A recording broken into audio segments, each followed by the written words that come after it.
இயேசு என்னை தொடுவார்னு விசுவாசிங்க. அந்த சுகமளிக்கிற வல்லமை என்னை தொடும், நான் சுகமாவேன்னு விசுவாசிங்க. இந்த அற்புதத்தை செய்ய காரணம் என்ன தெரியுமா? இயேசுடைய விசுவாசத்தை கண்டு என்று வேதம் சொல்லுகிறார். அந்த விசுவாசத்தை கண்டு அற்புதம் செய்தார். வேற ஒன்றும் அவர் கேட்கல, உங்கள்கிட்ட காணிக்கை கேட்கல, பொண்ணு பொருளை கேட்கல. என்னை விசுவாசிக்கிறியா, நான் உனக்கு அற்புதம் செய்கிறேன், அவ்வளோதான் கேட்குறார். என்ன ஆசீர்வாதத்தை ஆண்டவரிடத்தில் பெற வேண்டுமானாலும் விசுவாசம் இல்லாமல் பெற்றுக்கொள்ள முடியாது. உங்களுக்குள்ள ஒரு நிரந்தரமான ஆறுதலை கொண்டு வருகிறவர் இயேசு. ஆகவே தான் அவர் சொல்லுகிறார், நானே உங்களுக்கு ஆறுதல் செய்கிற தேவன்.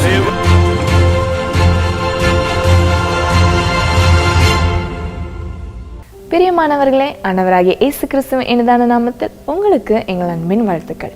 இந்நாளிலும் உங்களுக்கான இன்றைய தேவ வார்த்தை என்ற நிகழ்ச்சி மூலம் சந்திப்பதில் மிக்க மகிழ்ச்சி அடைகிறோம். குறிப்பிட்ட காரியத்தில் அற்புதத்தை எதிர்பார்த்து சோர்ந்து போனீர்களா? வியாதி இன்னும் சரியாகவில்லை என்று படுக்கையில் கண்ணீர் வடித்து கொண்டிருக்கிறீர்களா? கவலைப்படாதிருங்கள், உங்களுக்கு அற்புதம் செய்யும்படி இயேசு கிறிஸ்து ஆயத்தமாய் இருக்கிறார்.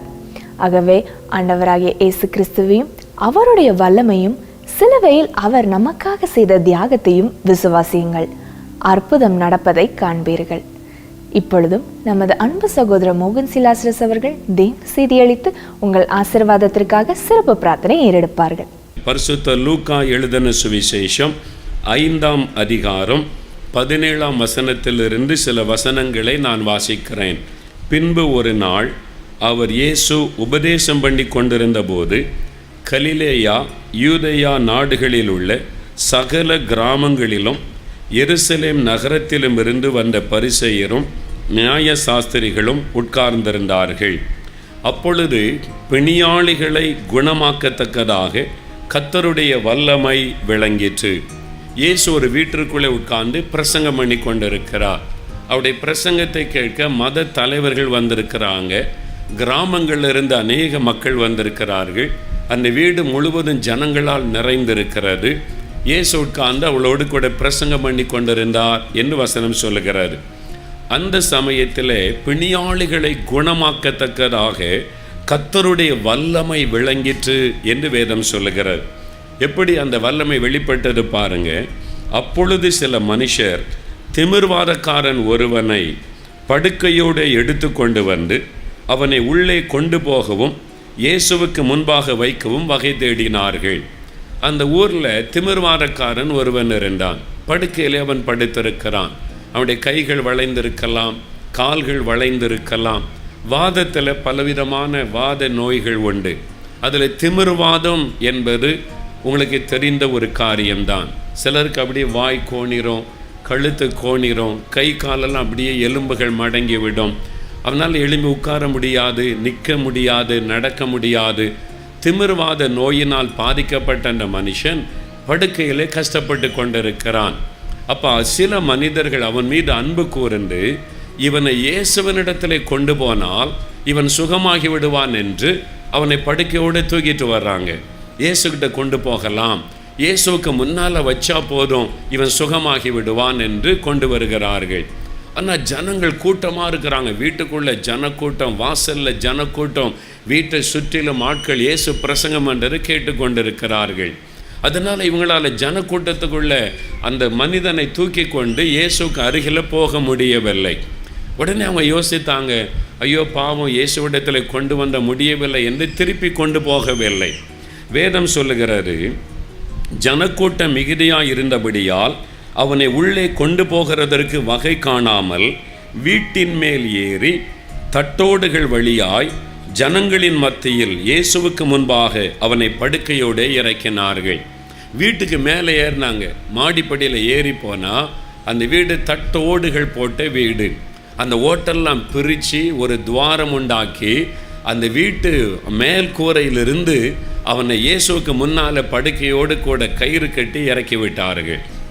இயேசு அவனை பார்க்கிறார். அப்போ என்ன நடக்குது? அவர்களுடைய விசுவாசத்தை இயேசு கண்டு திமிர்வாதக்காரனை நோக்கி, மனுஷனே, உன் பாவங்கள் உனக்கு மன்னிக்கப்பட்டது என்று இயேசு சொன்னார். உடனே அங்கே இந்த மத தலைவர்கள் நினைக்கிறார்கள், பாவங்களை மன்னிக்க இந்த இயேசு யார்? இவர் எப்படி பாவத்தை மன்னிக்க முடியும்? தேவன்தானே பாவத்தை மன்னிக்க முடியும் என்று இயேசுவை தெய்வமாக நம்பாதபடியால் அவர்கள் முறுமுறுத்தார்கள்.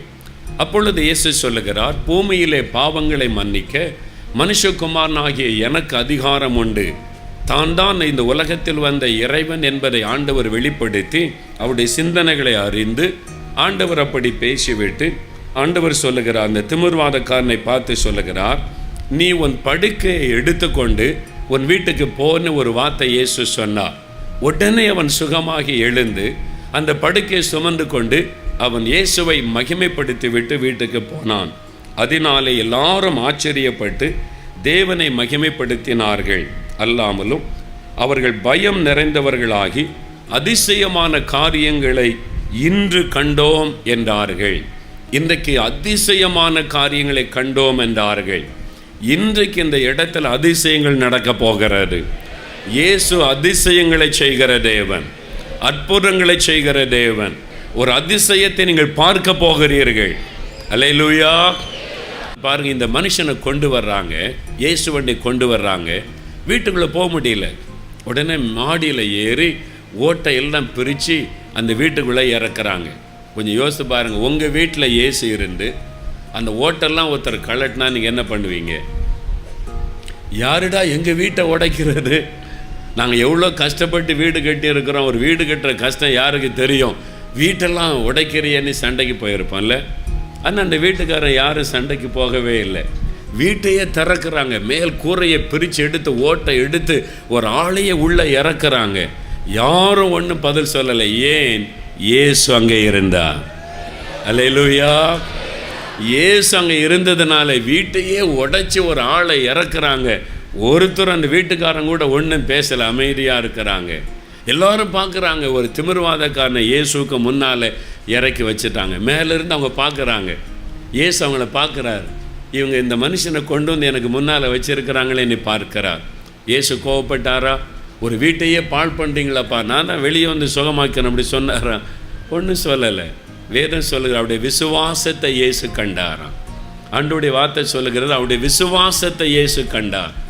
அந்த அவனை தூக்கிட்டு வந்த நண்பர்கள், இயேசுகிட்ட போனால் இவனுக்கு ஒரு அற்புதம் நடக்கும், இவன் சுகமாயிருவான், இவனுடைய துக்கம் சந்தோஷமாக மாறிடும், பாவம் இவன் படுக்கையில் கஷ்டப்படுகிறானே, ஒரு அற்புதம் நடக்கணும்னு சொல்லி விசுவாசத்தோடு கொண்டு வந்திருக்கிறாங்க. பாருங்க, அந்த விசுவாசத்தை இயேசு கண்டாராம். கண்ட உடனே அந்த மனுஷனை பார்க்கிறார். அவன் அப்படியே சுருண்டு படுத்திருக்கிறான், கை காலெல்லாம் முடக்கப்பட்டு. அவனை பார்த்து இயேசு என்ன சொன்னார் தெரியுமா? மகனை திடன்கொள், உன் பாவங்கள் உனக்கு மன்னிக்கப்பட்டது. முதலாவது இயேசு சொல்கிறாரு, உன் பாவம் உனக்கு மன்னிக்கப்பட்டதுன்னு சொல்கிறார். ஏன் ஆண்டவர் அந்த வார்த்தையை சொல்லணும்? எழும்பி நடன்னு சொன்னால் அவன் நடக்க போகிறான், சுகம் உண்டாக போகிறாரு. அதுக்கு தான் அவனை கொண்டு வந்திருக்கிறாங்க. ஆனால் இயேசு சொல்லுகிறார், மகனை திடன்கொள். மத்தேயு 9 அதிகாரத்திலையும் 2ஆம் வசனத்திலேருந்து இதே காரியம் எழுதப்பட்டிருக்கிறது. அப்போ அந்த அற்புதத்தை நேரில் பார்த்த அந்த மத்தேயு எழுதுகிறார். அவனை பார்த்து இயேசு சொல்கிறாராம், மகனை திடன்கொள், நீ பயப்படாத, நீ கலங்காத, நீ திடன்கொள், உன் பாவங்கள் உனக்கு மன்னிக்கப்பட்டதுன்னு சொல்கிறார். ஏன் அந்த வார்த்தை ஆண்டவர் சொன்னார் என்றால், அந்த வியாதிக்கு காரணமே அவனுடைய பாவங்கள். எல்லா வியாதிக்கும் பாவம் தான் காரணம்னு சொல்ல முடியாது. நாம் இயற்கை விதிகளை மீறும் பொழுது சில நோய்கள் நமக்கு வரக்கூடும். நோய் கிருமிகளினால் நோய்கள் வரக்கூடும். பல காரிய வேதத்தில் எழுதப்பட்டிருக்கிறது.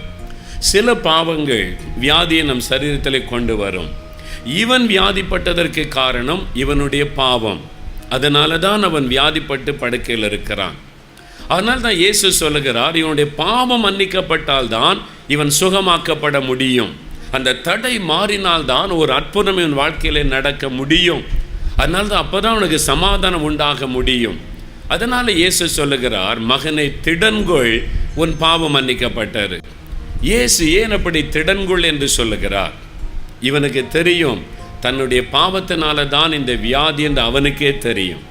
அவனுக்கே தெரியும், நம்ம பாவத்தினால தான் இந்த வியாதி நமக்கு வந்திருக்குன்னு அவனுக்கே தெரியும். அவனுடைய உள்ளத்தில் என்ன துக்கம்? இயேசு என்னை மன்னிப்பாரா? நான் செய்கிற பாவத்தை எனக்கு மன்னிப்பாரா?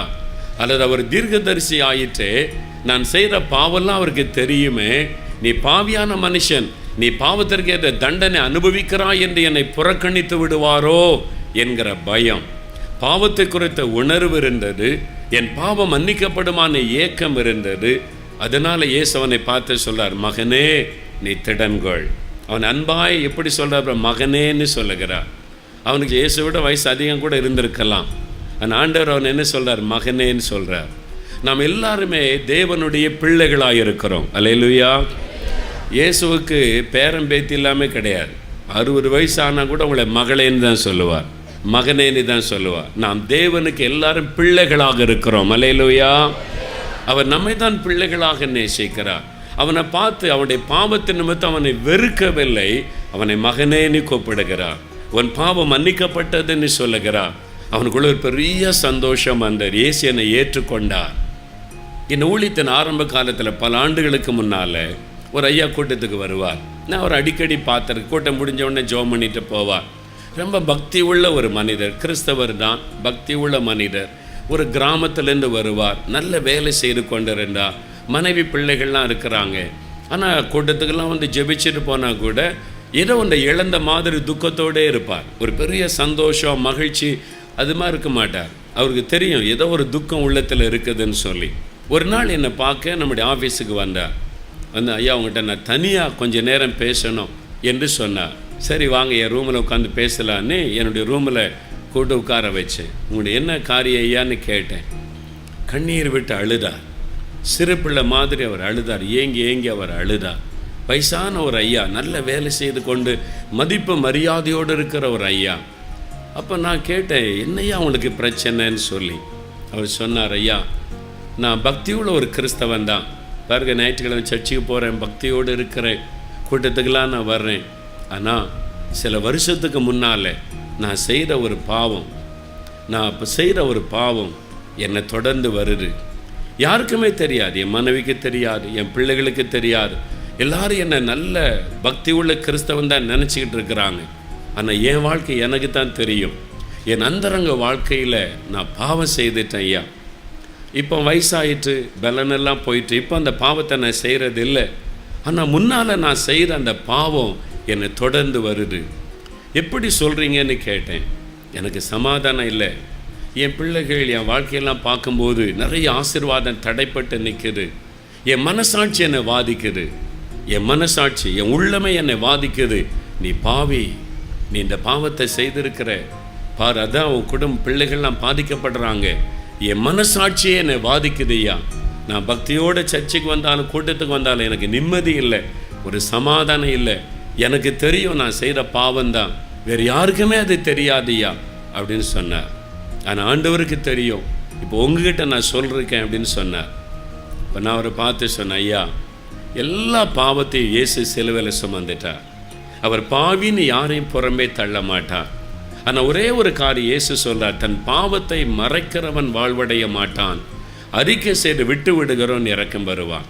நீங்கள் ஆண்டவரிடத்தில் இயேசுவே என் பாவத்தை மன்னியும், நான் பாவம் செய்துட்டேன், என்னை மன்னிச்சு எனக்கு ஒரு சமாதானம் தாங்கன்னு கேளுங்க, இயேசு உங்களை கட்டாயம் மன்னிப்பார்னு சொன்னேன். என்னோடு முழங்கால் படியிட்டார். ஒரு சின்ன ஜெபம் பண்ணார். இயேசுவே நான் பாவின்னு உணர்றேன், என்னை மன்னிச்சிருங்க, நான் செய்த தப்பெல்லாம் எனக்கு மன்னிச்சு என் பிள்ளைங்க பாதிக்கப்படக்கூடாது, என் சமாதானம் எனக்கு இல்லை, நிம்மதி இல்லை, எனக்கு நிம்மதி தாங்க அப்படின்னு ஜெபம் பண்ணார். நான் அவருக்காக ஜெபிச்சு முடித்தேன். எழுந்த உடனே என் கையை பிடிச்சிக்கிட்டு ஆண்டவருக்கு ஸ்தோத்திரையான்னு சொன்னார். அப்படி முகத்தில் பார்த்தேன் ஒரு பெரிய மாற்றம், ஒரு மலர்ச்சி. அந்த உள்ளத்திலேருந்து அந்த துக்கம் மாறி ஒரு சந்தோஷம், அந்த குற்ற மனசாட்சி நீங்கி இப்போ என் பாவெல்லாம் மன்னிக்கப்பட்டுட்டு ஆண்டவர் என்னை மன்னிச்சிட்டான்ற ஒரு மகிழ்ச்சி அவருடைய முகத்தில் என்னால் பார்க்க முடிந்தது. அதன் பிறகு அவருடைய வாழ்க்கையை நான் பார்த்தேன். குடும்பத்துக்குள்ள மாற்றம், அவருடைய வாழ்க்கையில் ஒரு ஆசீர்வாதம். அது பிறகு பார்க்கும்போது ரொம்ப சந்தோஷமாக வந்து நிற்பார். அது ஒரு மலர்ந்த முகத்தோடு இருப்பார். அது வித்தியாசம் தெரிந்தார். அப்படி தான் இந்த மனுஷன் பாவத்தை நிமித்தமாக பாதிக்கப்பட்டு மனசு பாதிக்கப்பட்டு வேதனையோடு வந்திருக்கிறான். ஆண்டவர் சொல்றார், மகனே உன் பாவம் உனக்கு மன்னிக்கப்பட்டது. நீ பாவின்னு நான் உன்னை குற்றவாளி ஆக்க மாட்டேன், உன்னை புறம்பே நான் தள்ள மாட்டேன், நீ உன் பாவத்தை உணர்றதுனால நான் மன்னிக்கிறேன்னு இயேசு சொன்னார். அடுத்து ஆண்டவர் சொல்கிறாரு, எழுந்துரு, இப்போ உன் படுக்கை எடுத்துக்கொண்டு நட அப்படின்னு ஆண்டவர் சொல்லுகிறார். இத்தனை வருஷம் அந்த படுக்கை தான் அவனுக்கு எல்லாமே. அதில் தான் சுருண்டு படுத்திருப்பான். படுக்கையோடு தான் அவனை தூக்கிட்டு வந்திருக்கிறாங்க. அவன் படுத்திருந்த படுக்கையோடு தான் இயேசுக்கு முன்னால் கொண்டு வந்து வச்சிருக்கிறாங்க. இத்தனை வருஷமாக மணிக்கணக்காக அந்த படுக்கை தான் அவனை சுமந்து கொண்டு இருந்தார். இப்போ இயேசு சொல்கிறாரு, நீ எழுந்துரு, உன் படுக்கையை சுமந்து கொண்டு போன்ட்டார். இது வரைக்கும் அந்த படுக்கை தானே ஒன்று சுமந்துச்சு. இப்போ இன்றைக்கு நீ அந்த படுக்கையை சுமந்து கொண்டு வீட்டுக்கு போ அப்படின்னு ஆண்டவர் சொன்னார். உடனே சுகமாகி எழும்பி விட்டான். அற்புதமான ஒரு சுகம். படுக்கை எடுத்துக்கொண்டு ஆண்டவரை மகிமைப்படுத்தி விட்டு வீட்டுக்கு திரும்பி போனான். ஜனங்கள்லாம் சொல்கிறாங்க, இன்றைக்கி அதிசயமான காரியத்தை கண்டோம். எவ்வளோ ஆச்சரியம் பாருங்கள். இயேசு இன்றைக்கு அப்படி செய்கிறாரா? இன்றைக்கி நடந்தது எழுதப்பட்டிருக்குதுங்க. இன்றைக்கி அப்படி நடக்குமா? எனக்கு நடந்துச்சே. என் 14 வயசில் இருதயம் வீங்கி வலது கால் செயலற்று நொண்டியாக நான் படுத்திருந்தேனே. அப்போ இயேசுனாலே எனக்கு பிடிக்காது. இதே 4 மாடி கிராமம் தான் எனக்கு. ரொம்ப வைராக்கியமான ஆள். நான் இயேசுவை பற்றி சொன்னால் அவ்வளோதான், அவங்கள விரட்டிடுவேன். நான் அப்படி தான் நான் இருந்தேன். அப்போ எனக்கு 14 வயசு. ஸ்கூலில் 9ஆம் வகுப்பு படிச்சுக்கிட்டு இருக்கேன். மெட்ராஸில் வெள்ளிவாக்கத்தில் சிங்காரம்பிள்ளை ஸ்கூலில்.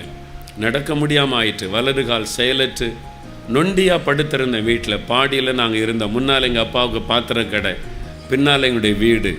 அதில் தான் நான் படுத்திருந்தேன். 6 வீடு, காம்பவுண்டு வீடு. அதில் முதல் வீடு எங்கள் வீடு. படுத்திருந்தேன், நொண்டியாய் படுத்திருந்தேன். டாக்டர்ஸ் கைவிட்டுட்டாங்க. எலும்பும் தோலுமாய் படுத்திருந்தேன். மரண நிச்சயம், அவ்வளோதான். எங்கள் அப்பா அம்மா கூப்பிட்டு ஸ்பெஷலிஸ்ட் டாக்டர் சொல்லிட்டாங்க, இப்படி மகன் ரொம்ப நாள் உயிரோடு இருக்க முடியாது, இருதயம் முற்றிலும் டேமேஜ் ஆயிட்டுன்னு சொல்லிட்டாங்க.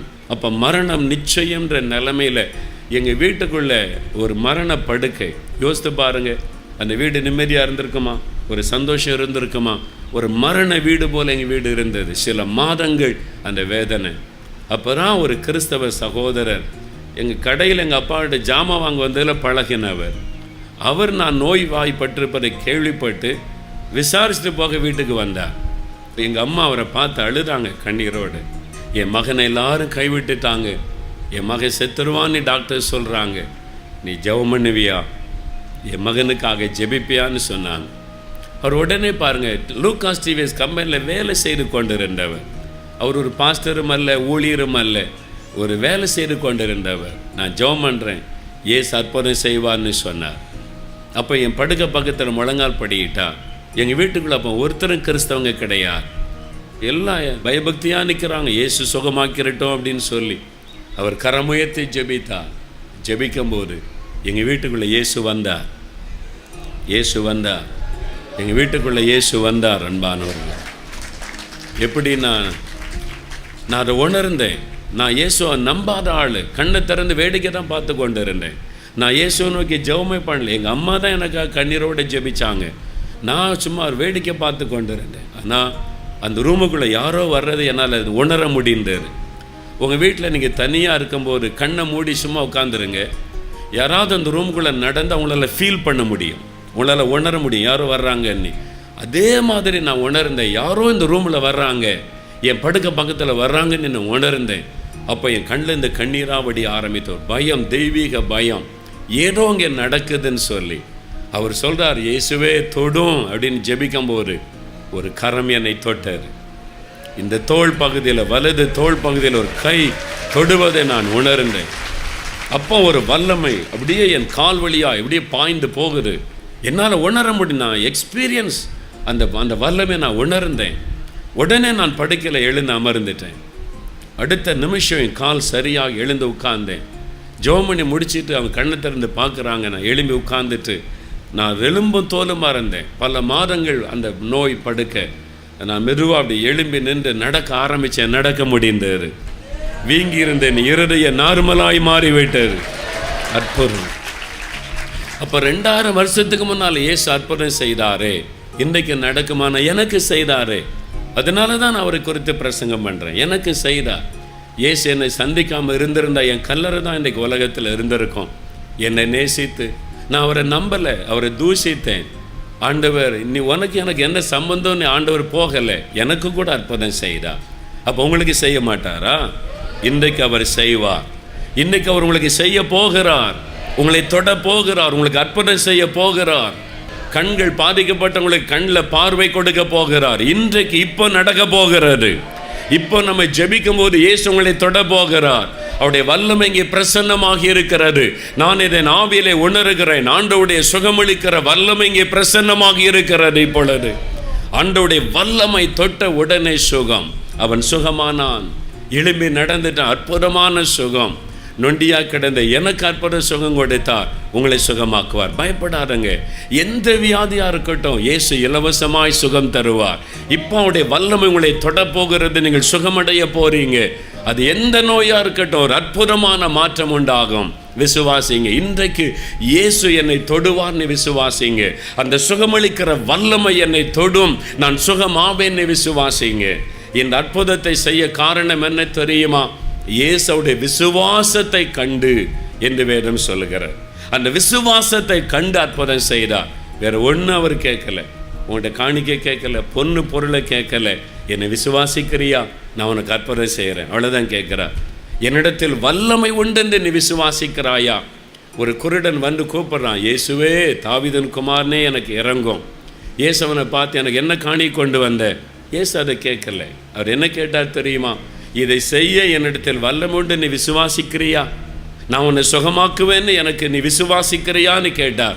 விசுவாசிக்கிற ஆண்டவரே நான் உடனே அற்புதம் செய்கிறார். வேற ஒன்றும் இல்லை, விசுவாசம், அவ்வளோதான்.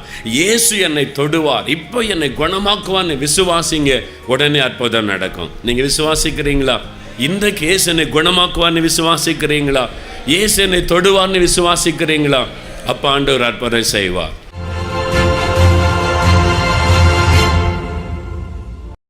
பிரியமானவர்களே, ஆண்டவர் இயேசு இன்றைக்கு உங்களோடு தெளிவாய் பேசி இருக்கிறார் இல்லை? ஆண்டவருடைய செய்தி உங்களுக்கு வந்ததில்லை. நீங்கள் விசுவாசித்தால் அற்புதத்தை காண முடியும். உங்கள் வாழ்க்கையில் ஏதோ ஒரு காரியத்தில் மாற்றம் வருமா, அற்புதம் நடக்குமா, ஏதாவது நன்மை நடக்குமான்னு எதிர்பார்க்குறீங்கள? விசுவாசத்தோடு ஜெபிச்சா போதும், அற்புதம் நடந்துடும். எனக்கு தான் விசுவாசமே இல்லையே நினைக்கிறீங்களா? உங்களுக்குள்ள விசுவாசம் இருக்குது. தேவன் அவனவனுக்கு பகிர்ந்த விசுவாச அளவு என்று வேதத்தில் எழுதப்பட்டிருக்கிறது. பைபிளில் வாசிக்கும்போது ஆண்டவர் எல்லாருக்குள்ளும் விசுவாசத்தை வைத்திருக்கிறார். ரோமர் 12:3 சொல்லியிருக்கு. அப்போ உங்களுக்குள் இருக்கிற விசுவாசத்தை நீங்கள் சந்தேகப்படுவது தான் அவிசுவாசம். அப்போ உங்களுக்குள்ள இருக்கிற விசுவாசத்தை பயன்படுத்துங்க, அற்புதம் நடந்துடும். அப்படி என்ன செய்யணும்? வாய்நாள் அறிக்கையிடுங்க. இயேசுவே உம்முடைய வல்லமை விசுவாசிக்கிறேன். இயேசுவே உம்முடைய வார்த்தையை நான் விசுவாசிக்கிறேன். இயேசுவே எனக்கு இன்றைக்கு ஒரு அற்புதத்தை செய்வீர் என்பதை விசுவாசிக்கிறேன். நீங்கள் சொல்லுங்கள், விசுவாசத்தோடு நான் ஜெபிக்கிறேன்னு சொல்லி வாய்நாள் அறிக்கையிட்டு ஜெபம் செய்யுங்க. உடனே அற்புதம் நடக்கும். எனக்கு விசுவாசமே இல்லை அப்படி இப்படின்னு அதை சொல்லாதங்க. உங்களுக்குள்ள விசுவாசத்தை ஆண்டவர் ஏற்கனவே வைத்து விட்டார். சரியா? இப்போ உங்களுக்குள்ள விசுவாசம் இருக்குது, அது போதும். நீங்கள் அற்புதம் பெறுவதற்கு அந்த விசுவாசம் போதும். இப்போ நம்ம ஜெபிக்கலாம். உங்களுக்கு என்ன அற்புதம் வேணும்? சுகம் வேணுமா? வியாதி உள்ள இடத்துல கை வைங்க. கண்ணில் சுகம் வேணும், கண்ணில் கை. இருதயத்தில் எங்கே வலி வேதனை இருக்கிறாங்க கை வைங்க. அல்லது இருதயத்தில் கை வைங்க. எதுக்கு? உங்களுடைய விசுவாசத்தை வெளிப்படுத்த. அப்படி இல்லைன்னா உங்களுடைய இருதயத்தில் கை வச்சு எனக்கு கடன் பிரச்சனை மாறணும், திருமண காரியம் நடக்கணும், இந்த தடைகள் நீங்கணும், பிஸ்னஸ் ஆசீர்வதிக்கப்படணும், கற்பத்தின் கனி வேணும், என்ன ஆசீர்வாதமோ விசுவாசத்தோடு ஜெபிங்க. இப்போவே நீங்கள் பெற்றுக்கொள்ளுவீங்க. அப்படி தொடுதலை உணர்வீங்க. அந்த சந்தோஷம் உங்களுக்குள் வருவதை காண்பீங்க. விசுவாசம் உள்ள ஜெபம் ஒரு அற்புதத்தை உங்களுக்கு கொண்டு வரும். ஜெபிக்கலாமா? உங்கள் கூட சேர்ந்து நானும் விசுவாசத்தோடு ஜெபிக்க போகிறேன். ஜெபிக்கலாம். தகப்பனே, யார் யார் என்னோடு இணைந்து விசுவாசத்தோடு ஜெபிக்கிறாங்களோ இந்த பிள்ளைகளோடு இணைந்து நான் ஜெபிக்கிறேன். இந்த மகள், இந்த மகன், இந்த தம்பி, இந்த தாயார், தகப்பனார் விசுவாசத்தோடு ஜெபிக்கிறாங்கப்பா. இன்றைக்கு எங்களுக்கு ஒரு அற்புதம் வேணும். இன்றைக்கு இந்த வியாதி சுகமாகணும், இந்த நோய் மாறணும், வலிகள் வேதனைகள் நீங்கணும்னு ஜெபிக்கிறாங்களே. இயேசு கிறிஸ்துவின் நாமத்தில் சுகம் உண்டாவதாக. இயேசு கிறிஸ்துவின் நாமத்தில் வலிகள் இப்பொழுது விலகுவதாக. இயேசு கிறிஸ்துவின் நாமத்தில் நோய்கள், பலவீனத்தை கொண்டு வருகிற போலாத ஆவிகள் அவருடைய சரீரங்களை விட்டு விலகி போவதாக. தரித்திரங்கள், வறுமைகள் அவருடைய குடும்பத்தை விட்டு விலகி போகட்டும். இயேசுவின் நாமத்தில் கடன் பிரச்சனைகள் மாறட்டும். ஒரு செல்வமும் செழிப்பும் அவருடைய வாழ்க்கையில வரட்டும். தடைப்பட்டிருக்கிற காரியங்களிலே அற்புதம் நடக்கட்டும். தடைகள் விலகட்டும். காரியத்தை வாய்க்க பண்ணும். திருமண காரியம், வீடு கட்டுகிற காரியம், பிசினஸ் காரியம், வேலை காரியம் இயேசுவின் நாமத்தில் வாய்க்கட்டும். ஒரு அற்புதம் நடக்க ஆரம்பிக்கட்டும். இன்றைக்கு அப்பா ஒரு அற்புதத்தை செய்யும். குழந்தை இல்லாத பிள்ளைகளுக்கு இயேசுவின் நாமத்தில் கர்ப்பத்தின் ஆசீர்வாதம் உண்டாகட்டும். திருமண தடைகள் மாறட்டும். இயேசுவின் நாமத்தில் அற்புதம் நடப்பதாக. ஆண்டவரே, நான் விசுவாசிக்கிறேன், இந்த பிள்ளைகள் விசுவாசிக்கிறார்கள். என்னுடைய விசுவாசத்தை கனப்படுத்துகிற தேவன் அல்லவா? இன்றைக்கே ஒரு மாற்றம் உடைய குடும்பத்தில் ஆரம்பிக்கட்டும். இப்பொழுதே ஒரு அடையாளத்தை அவர்கள் பார்க்கட்டும். வியாதி படுக்கையில் இருக்கிறவங்க இயேசுவின் நாமத்தில் எழும்பி நடப்பார்களாக. கால்களும் கைகளும் பலன் கொள்ளட்டும் இயேசுவின் நாமத்தில். கால்களுக்குள்ளே எலும்புகள் நரம்புகளுக்குள்ளே வல்லமை இறங்கட்டும். அந்த வலிகள் விலகட்டும். எழும்பி நடக்கட்டும் இயேசுவின் நாமத்தில். கவலைகள் எல்லாம் விலகட்டும். ஒரு சந்தோஷம், மகிழ்ச்சி வரட்டும். இன்றைக்கே ஒரு அற்புத மாற்றத்தை காண செய்யும். இயேசு கிறிஸ்துவின் நாமத்தில் ஜெபிக்கிறேன். அற்புதங்களை எதிர்பார்க்கிறேன் பிதாவே.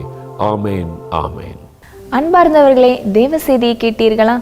நீங்கள் எதிர்பார்த்திருக்கும் அற்புதத்தை பெற்றுக்கொண்டீர்கள் என்று நாங்கள் விசுவாசிக்கிறோம். நீங்கள் பெற்றுக்கொண்ட நன்மைகளையும் ஆசீர்வாதங்களையும் எங்களுக்கு தெரியப்படுத்த மறவாதிருங்கள். தேவ கிருபை உங்கள் அனைவரோடு கூட இருப்பதாக. ஆமென். For further details and prayer support, contact Jesus Redeems Ministries, Nalumavudi, Thoothukudi District, 628-211. Our phone number 04639 353535. info@jesusredeems.org. Our website www.jesusredeems.com. God bless you.